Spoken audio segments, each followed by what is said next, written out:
ನಾವು ರಕ್ಷಣೆ ಮಾಡ್ಕೊಳ್ಳೋದ್ರಿ, ಪರಿಸರ ರಕ್ಷಣೆ ಮಾಡಾಕತ್ತೀವಿ. ಇದು ದೊಡ್ಡ ಮಾತದು, ಅದು ಬೇಕಾಗಿಲ್ಲ. ನಮಗೆ ನಾವು ರಕ್ಷಣೆ ಮಾಡ್ಬೇಕಾದ್ರೆ ಪರಿಸರ ಉಳಿಸ್ಕೋಬೇಕು, ವಾತಾವರಣ ಉಳಿಸ್ಕೋಬೇಕು, ನಿಸರ್ಗ ಉಳಿಸ್ಕೋಬೇಕು, ನೀರು ಉಳಿಸ್ಕೋಬೇಕು, ಇವೆಲ್ಲ ಬೇಕೇ ಬೇಕು ನಮಗೆ. ಅದು ನಾವು ಮಾಡ್ತಾನೆ ಇಲ್ಲ. ಅದಕ್ಕೆ ಉಳಿಸಾಕ ಒಂದು ಹೋರಾಟ ಇವತ್ತು. ಪರಿಸರಕ್ಕಾಗಿ ನಾವು ಪರಿಸರಕ್ಕಾಗಿ ಮಾಡುವಂಥದ್ದು, ನಮಗಾಗಿ ಪರಿಸರ ಅಲ್ಲ ಅನ್ನುವ ಒಂದು ಪ್ರಜ್ಞೆ ಇಟ್ಕೊಂಡು ಈ ನಮ್ಮ ಪರಿಸರದ ಬಗ್ಗೆ, ಪರಿಸರ ವಿಜ್ಞಾನದ ಬಗ್ಗೆ, ಇನ್ನೊಂದ್ರ ಬಗ್ಗೆ ಬರೀತಿರೋಂಥ ನಾಗೇಶ್ ಹೆಗಡೆಯವರಾಗಿರ್ಬೋದು, ಅವ್ರದಿಂದ ಒಂದು ಸಲಹೆಯನ್ನು ಕೊಡ್ತಾರೆ. ಏನಪ್ಪ ಅಂತಂದ್ರೆ, ಅರಣ್ಯ ಇಲಾಖೆ, ಕೃಷಿ ಇಲಾಖೆ, ನೀರಾವರಿ ಇಲಾಖೆ, ಶಿಕ್ಷಣ ಇಲಾಖೆ, ವಾರ್ತಾ ಇಲಾಖೆ, ಯೋಜನೆ ಇಲಾಖೆ ಸೇರಿದಂತೆ 14 ಇಲಾಖೆಗಳು ಪರಿಸರಕ್ಕೆ ಪೂರಕವಾಗಿ ಕೆಲಸ ಮಾಡುವ ಅವಕಾಶ ಇದ್ದರೂ ಮಾಡುತ್ತಿಲ್ಲ.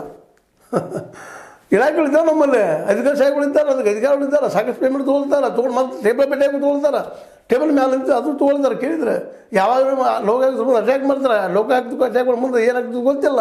ಲೋಕಾಯುಕ್ತ ಅವ್ರು ಶಿಕ್ಷಕರು ಹಕ್ಕಿಲ್ಲ. ಅದು ಕೋರ್ಟ್ಗೆ ಹೋಗಿದ್ದು, ಕೋರ್ಟ್ ಎಷ್ಟೋ ದಿನ ಜಗ್ತದೆ, ನಂತರ ಮರೆ ಹೋಗಿಬಿಡ್ತದೆ, ಸಾಕ್ಷಿ ಸಿಗೋದಿಲ್ಲ, ಸಾಕ್ಷಿ ಆಗಿ ಯಾರೂ ಅಲ್ಲಿ ಇರುವುದಿಲ್ಲ. ಮತ್ತು ಇವ್ರು ಬಚಾವ್, ಪರಿಸರ ಬಚಾವ್ ಆಗಲಿಲ್ಲ, ಇವ್ರು ಬಚಾವ್. ಇಷ್ಟು 14 ಇಲಾಖೆ ಇದ್ದಾವೆ, ಅವು ಏನು ಮಾಡ್ತಾ ಇದ್ದಾವೆ ಅಂತೇಳಿ ಪಾಪ ಒಬ್ಬ ಸದ್ಗುಣಿ ಒಳ್ಳೆಯ ವ್ಯಕ್ತಿ ನಾಗೇಶ್ ಹೆಗಡೆಯವರು ಮೆತ್ತಗೆ ಹೇಳ್ತಾ ಇದ್ದಾರೆ.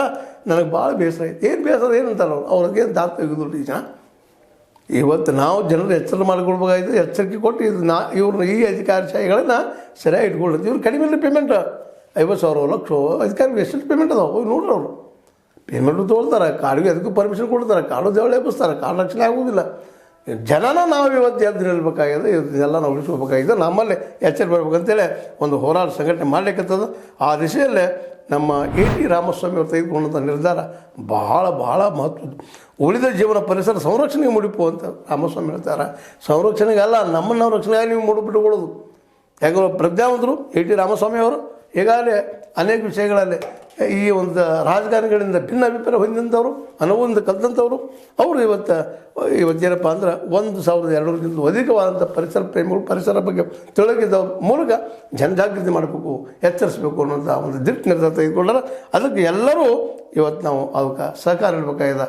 ಈ ಪರಿಸರ ಸಂಘಟನೆ ಆಗಿರ್ಬೋದು, ಮತ್ತೊಂದಿರ್ಬೋದು. ಈಗ ಹೇಳಿದ್ರಲ್ಲ ನಾಗೇಶ್ ಹೆಗಡೆ ಅವರು, ಈ ಅರಣ್ಯ ಇಲಾಖೆ ಅದು ಉಳಿಸಬೇಕಾಗಿತ್ತು. ರೊಕ್ಕ ಕೊಟ್ಟಿದ್ದೀವಿ ಅವ್ರನ್ನ, ಕಾವಲಕಾಯಿರೋ ಮಕ್ಕಳ ಅನಬಾಲದ ಶಬ್ದವನ್ನು ಈ ಕಾಲು ಕುಲ್ಲಾಗಲಿಕ್ಕೆ ಯಾರ ಕಾರಣ? ಅದಕ್ಕೆ ಇವ್ರು ಪೇಮೆಂಟ್ ತೊಗೊಳೋದು ಕಡಿಮೆನಾ? ಅದರ ನಂತರ ಕೃಷಿ ಇಲಾಖೆ ಹೆಸರಿಗೆ ಕೃಷಿ ಇಲಾಖೆ ಒಂದಿಷ್ಟು ಯಾವುದೋ ಒಂದಿಷ್ಟು ಕೆಲಸ ಮಾಡಿದಂಗೆ ಅಲ್ಲಿಯೂ ಭ್ರಷ್ಟಾಚಾರ ತುಂಬಿಕೊಳ್ಳಲಿಕ್ಕೆ ಕೃಷಿ ಇಲಾಖೆಯಲ್ಲಿ ಇಲ್ಲ. ಇದು ಭ್ರಷ್ಟಾಚಾರ. ಅವ್ರು ದುಡ್ಡಿಗೆ ಬಂದಿರ್ತಾರೆ. ಇದರಿಂದ ರೈತರಿಗೆ ಎಷ್ಟು ಉಪಯೋಗ ಆಗ್ತದೋ ಗೊತ್ತಿಲ್ಲ. ರೈತರು ಸಹಜವಾಗಿ